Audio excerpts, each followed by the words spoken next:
दोस्तों नमस्कार। बिजनेस में स्पिन मॉडल को जानना बहुत ज़रूरी है। तो ये स्पिन मॉडल है क्या? अगर आप बिजनेस शुरू करने जा रहे हैं या बिजनेस शुरू कर चुके हैं तो भी आपको स्पिन मॉडल समझना बहुत ही ज़रूरी है। ये स्पिन मॉडल इसलिए ज़रूरी है क्योंकि आपका इसी पर सक्सेस डिपेंड करता है। तो ये स्पिन में जो SPIN इसके फुल फॉर्म इसको समझ लीजिए। एस मतलब S stand for situation, P stand for problem, I stand for implications और N स्टैंड फॉर नीड्स। अब हम इसी पर आज चर्चा करेंगे। यस जो जिसका मतलब है सिचुएशन। आप अपनी सिचुएशन देखिए कि आपका जो बिज़नेस स्टार्ट किए हैं वो किस लोकेशन पे हैं, किस सिचुएशन पे है।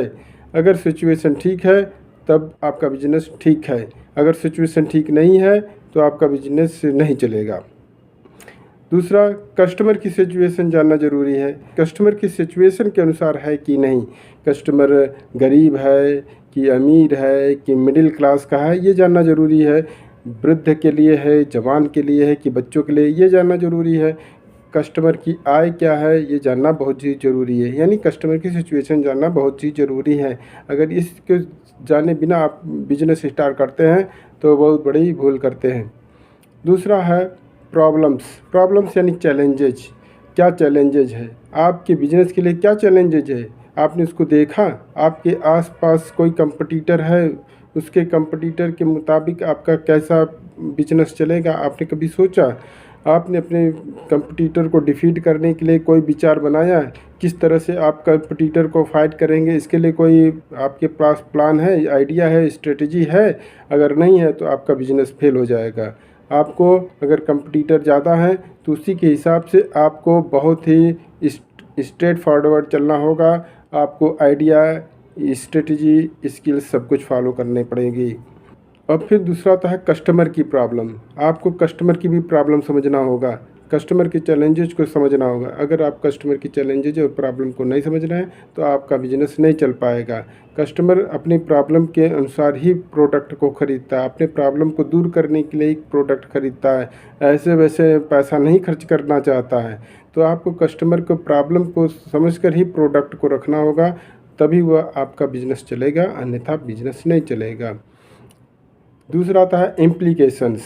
आपका प्रोडक्ट जो आपने रखा हुआ है वह क्या इम्पैक्ट डाल रहा है, कस्टमर पर क्या इम्पैक्ट डाल रहा है, स्वयं आप पर क्या इम्पैक्ट डाल रहा है। क्या यह प्रोडक्ट बिक रहा है, क्या यह प्रोडक्ट बिकने के बाद कस्टमर के लिए यूजफुल हो रहा है, कस्टमर की सुविधाजनक है कि नहीं है। इन सब को बातों को जानना बहुत ही ज़रूरी है। अगर इन बातों को आप नहीं इग्नोर कर रहे हैं तब आपका बिजनेस बंद हो सकता है। अंत में आता है यन स्टैंड फॉर नीड यानी ज़रूरत। आपका प्रोडक्ट कस्टमर की ज़रूरत के अनुसार ही होना चाहिए। अगर आप कस्टमर की ज़रूरत को नहीं समझ रहे हैं तो आपका बिजनेस बंद हो जाएगा, बहुत जल्दी आप घर बैठ जाएंगे। आपको सबसे पहले आप अपनी प्रोडक्ट को कस्टमर की ज़रूरत के अनुसार बनाना होगा। आपके आस पास अड़ोस पड़ोस किस तरह के कस्टमर रहते हैं, उनकी क्या ज़रूरतें हैं, उनकी क्या प्रॉब्लम है, उनकी क्या सिचुएशन है, आपके प्रोडक्ट में उनका क्या इम्पैक्ट पड़ रहा है, ये सब जानना बहुत ही ज़रूरी है। कस्टमर को कैसे आप सुविधाजनक बना रहे हैं, क्या कस्टमर आपके यहाँ आने के बाद रिपीट रिटेंशन हो रहा है कि नहीं, आपने कस्टमर से किस तरह का व्यवहार करना है किया है, ये भी बहुत मायने रखता है। पर यहाँ स्पिन मॉडल के अनुसार यह है कि आप अपने सिचुएशन जानिए, कस्टमर की सिचुएशन जानिए, कस्टमर की प्रॉब्लम जानिए, अपने चैलेंजेस को समझिए, इम्प्लीकेशंस को समझिए और नीड को समझिए। अगर आप इस पर खरे उतरते हैं तो आपका बिजनेस रन करेगा, अगर आप इस पर खरे नहीं उतरते हैं आपका बिजनेस फेल हो सकता है। धन्यवाद।